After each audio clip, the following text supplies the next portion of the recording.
Welcome back to the Red Stool. And on this episode of Endeavor is a Horrible Father, aka My Hero Academia, chapter 302, The Wrong Way to Put Out a Fire, part 2.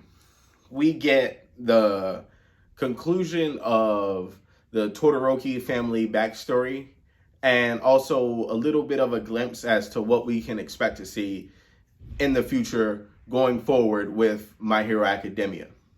To pick up where the chapter ended last week, we see that Horikoshi doesn't show us completely how, but Endeavor stopped Toya from attacking Todoroki, and this is when he begins his separation of Todoroki from the rest of the family. He hires some sort of nanny or maid for whenever he's off at work, and whenever he's home, Todoroki is just going to be with him on the other side of the family property, house, wherever.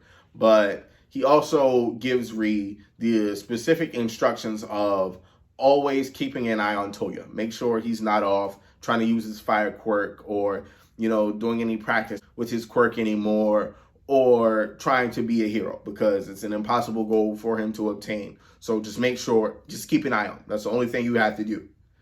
So afterwards, we have a time skip of 5 years. And this is actually when we get all of the children's ages.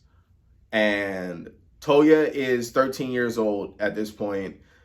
Fuyumi, she's 12. Natsu is 8. And Todoroki is 5. So, if we look at that in the present, since Todoroki in the present story is 16 years old, then that must mean that Dabi is 24. Getting back to the flashback, we can see that Dabi, he's going to be, more and more disillusioned with heroes and hero society over time.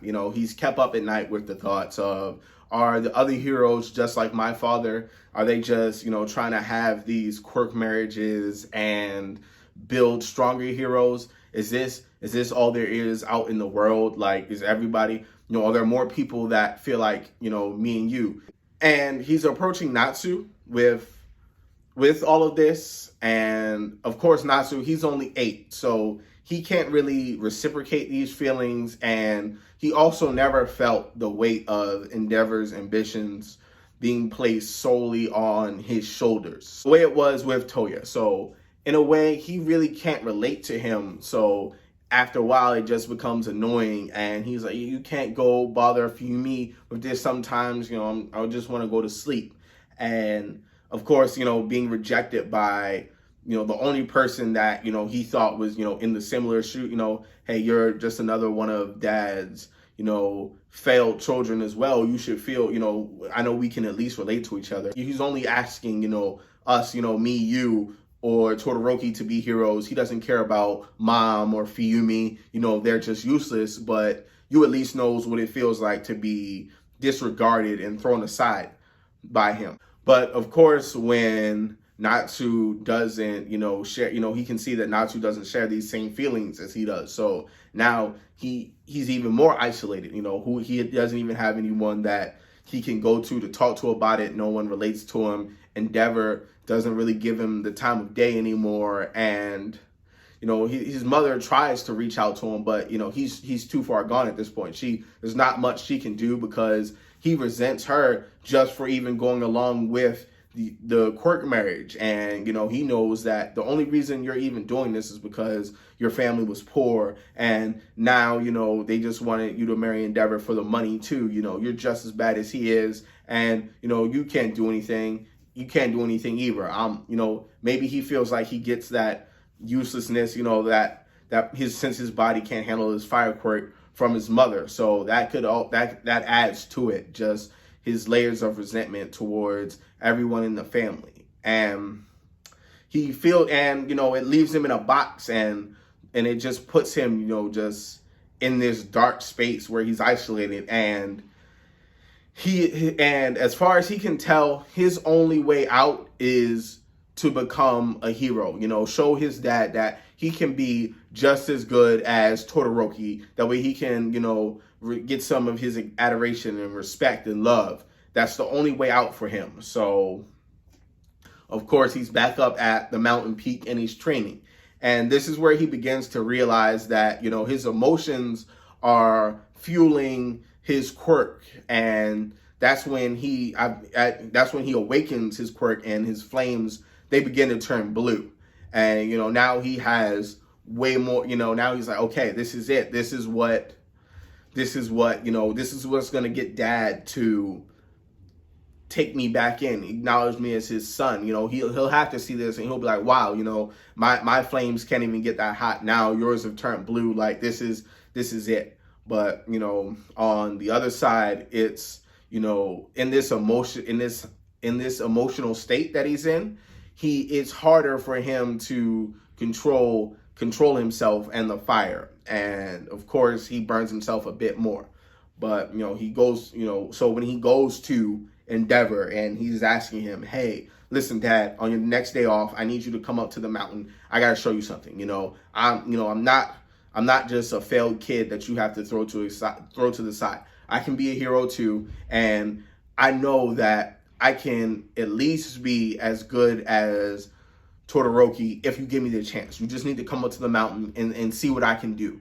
And of course, Endeavor, he just flies into a rage and he's like, why won't you get it? Why are you this stubborn? You can never be a hero or like Todoroki. You're only going to hurt yourself with your quirk. Just stop it. Give this up. Move on, and you're going to have to do something else with your life. And then Endeavor goes off and, he wakes Ree up out of her sleep and he's just hollering at her. He's like, I told you, you only have one job. There's only one thing for you to do. It's just to watch him and to make sure that he's not using his quirk to hurt himself. And he's still doing it. Like, why can't you just do that one thing? And ironically, you had Todoroki. He's coming to his mother's defense, trying to stop Endeavor from yelling at her and bullying her. But, he's only a 5-year-old child, so there's not much he can really do. Endeavor brushes that off and puts him out of the room. But you can see just how it's affecting the family. His other brother and sister, they're in their room huddled together crying just because the way Endeavor has just been, Horikoshi has illustrated him, and the way he's been acting throughout this flashback, it's all like he looms over his family. He's this dark, ominous figure that's in the house. He only really interacts with Todoroki, and whenever he is talking or acknowledging anyone else in the family, they don't even have conversations. It's more so like Endeavor is talking at them, and they don't even need to respond. It's just do whatever it is that he just said to do. That's just adding on to the strain that's already inside of the family. And this is the day that Toya, he runs off back to his, safe space in the mountains where he goes to train. And it's at this point, he's crying tears of fire. He's gotten so upset that, he's losing control of his emotions and his fire quirk. It seems that, the Hellfire quirk, it also has some sort of direct emotional, attachment to where, so when you get excited or worked up, the more excited and more worked up Dabi gets, the hotter and hotter his quirk gets, until he begins to lose control over the flames and over himself, and he combusts into fire. And this is the day that Toya dies, and, he goes off and, he's somehow reborn as Dabi and begins to pursue his villainous life. And we just snap right back into present day, where everyone in his hospital room, but it seems as though his family isn't there to confront him and beat down on him for being a horrible father. It's just they're there because they're like, you know what, we all played a part in this. I could have told you to talk to Toya more. There's different, I could have, they all own their own parts in what happened. And they're like, we know your heart is broken right now. But the world needs its number one hero. So we're going to help you, get back up on your feet, because you have to be the one to stop Dabi. She comes out and she says, because look at Todoroki. He's the one who kind of brought us all back together, and he was able to reconcile with his past, and he's building a brighter future for himself. He could be the hero and the savior of our family. So if he's suffered as much as anybody in his family has. So if he can move on, then, so can you. And hopefully one day, so can Dobby, if we get lucky. But, you have to be the one that goes out there and stops him. And, and just outside of his hospital room, it's Hawks and Best Janice. And they're there, and I'm pretty sure they're there to help support the number one hero. And next week, we could see them making some sort of statement towards the press. And maybe at this point, Endeavor's best bet would to just be honest just tell the whole truth. Be honest and tell the world that, you're going to redeem yourself and be a better father, be a better hero, and help other, people that are in hero society, to stop them from repeating your mistakes. Maybe you could be the voice that says, hey, we should ban quirk marriages. It's not something that should be legal. We need to move on from that as a society, and it needs to be a crime.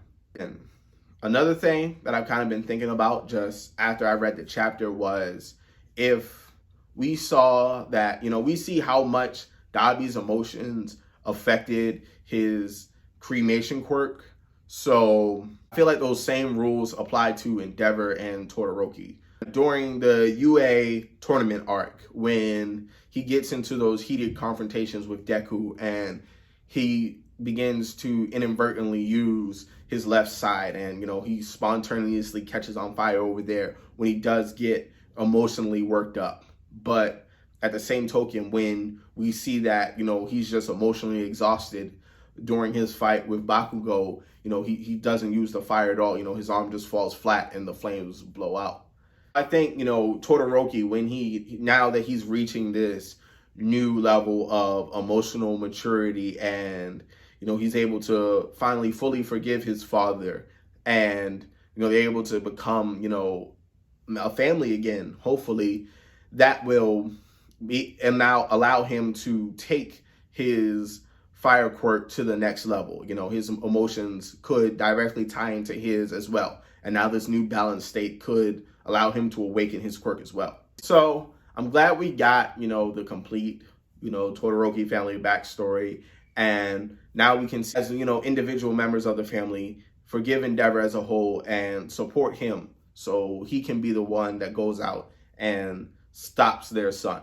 So, pretty interesting chapter. New one's coming out next week. I'm really hoping to see that it'll be a statement to the press with Endeavor. Or, also, we still don't know who Dobby was talking to or if he's talking to anyone while he's just sitting on that couch. But let me know what you guys think. I'll see you down in the comments. Peace.